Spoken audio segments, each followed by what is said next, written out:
Alors aujourd'hui, je voudrais te montrer comment rédiger 4 mailings en 30 minutes. 4 mailings persuasifs qui vont faire des ventes, des mailings de lancement de produits, des mailings de promotion, des beaux mailings aussi pour ta newsletter, des mailings informatifs pour ta newsletter.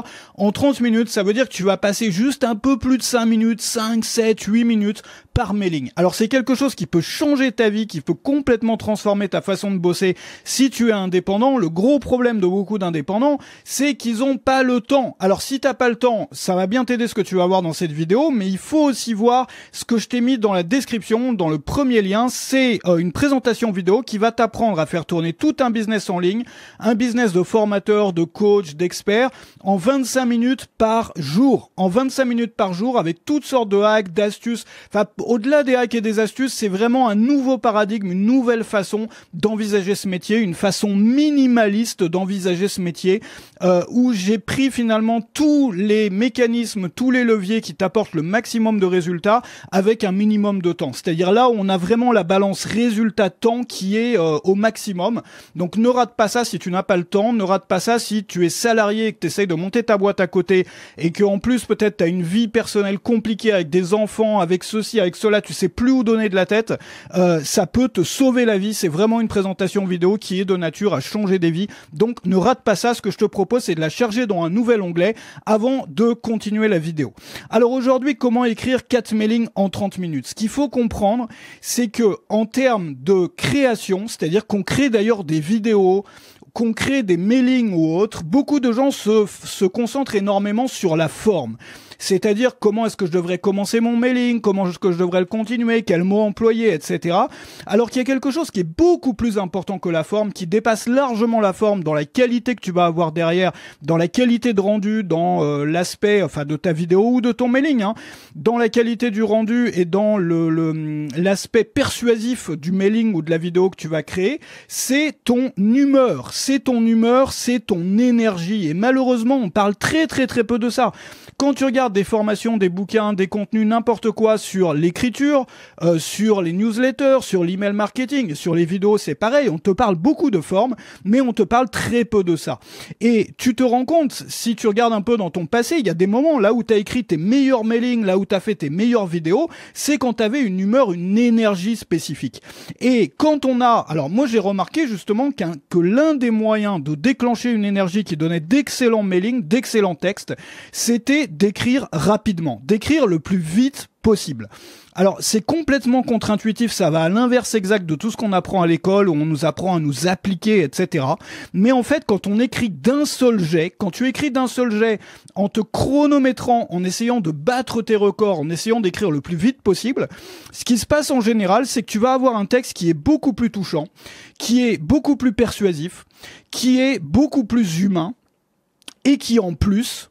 qui fait vibrer aussi, c'est-à-dire vraiment où il y a une vibration dedans, tu vois, il y a quelque chose qui se transmet, on n'est pas sur un texte qui est fade, on n'est pas sur un texte qui est, ennuyeux, sur un texte qui est polissé, qui est trop, trop comme il faut en fait, t'es dans un truc qui vient du cœur, un truc vraiment qui n'est pas filtré justement, et c'est ça la clé, c'est parce qu'on va vite. En fait, plus on va vite, moins on a tendance à se filtrer, moins on a tendance à hésiter, moins on a tendance à contrôler son discours. Et le résultat de ça, c'est que on a souvent un texte qui est beaucoup plus persuasif. Alors moi, j'ai une règle chez moi. Tu sais que j'ai lancé plus de 400 produits dans ma carrière, avec les promotions, avec tout le reste, il y en a probablement plus de 1500 à ce jour, d'offres que j'ai lancées, avec les mailings qui vont derrière, etc. Et moi, j'ai cette règle-là dans mon activité, c'est que plus c'est important, plus j'écris un texte important, plus il faut que je l'écrive vite, plus j'écris vite. Alors, la plupart des gens font exactement l'inverse et donc se tirent une balle dans le pied parce que leurs meilleurs textes souvent sont les moins importants. C'est-à-dire les trucs, ils ont pas trop le temps, donc ils écrivent rapidement un truc, rapidement un machin comme ça sur un coin de table et ils ont écrit un texte fantastique, sauf que c'était un texte qui servait à rien. C'était un petit mailing par ici ou par là, c'était pas un texte pour leur page de vente, c'était pas un texte pour leurs mailings les plus importants, etc. Moi, j'ai inversé la méthode, si tu veux, en allant plus vite sur les textes les plus importants. Et après, dans un deuxième temps, si j'ai envie, je peux relire, je peux peaufiner, mais à la réécriture, relecture, correction, si tu veux. Donc, la raison de ça, c'est que quand on écrit rapidement, on ne se filtre pas. C'est-à-dire que notre intelligence analytique ne vient pas brider notre intelligence créative. Et c'est là qu'on a les textes qui sont les plus impactants. Donc tu vois, là on approche quelque chose qui peut être extrêmement utile pour les créateurs, les formateurs, les experts, les coachs qui justement n'ont pas le temps. C'est-à-dire que souvent on voit ça comme une tare, le fait de pas avoir le temps. Il y a des gens qui sont salariés, qui ont un boulot à côté, qui essayent de monter leur boîte en parallèle. Ça peut être extrêmement difficile, extrêmement stressant de faire les deux à la fois. Et le fait qu'ils aient pas beaucoup de temps, qu'ils aient par exemple 1 heure par jour pour monter leur boîte, ils voient ça comme une tare, comme quelque chose qui les freine. Moi, au contraire, alors moi j'ai le temps parce que c'est mon activité, mais je me suis toujours débrouillé pour ne pas faire que ça. C'est-à-dire, pour moi, le pire des setups, la pire des configurations, c'est si ton boulot de création, c'est ton activité principale. Là, t'as un problème parce que tu vas te mettre à faire de l'overthinking en anglais, c'est-à-dire à ruminer tes pensées. Il n'y a pas vraiment de mots exactement équivalents en français, à ruminer, voilà. À ruminer des pensées anxieuses toute la journée, c'est-à-dire que ta création va prendre trop de place dans ta tête.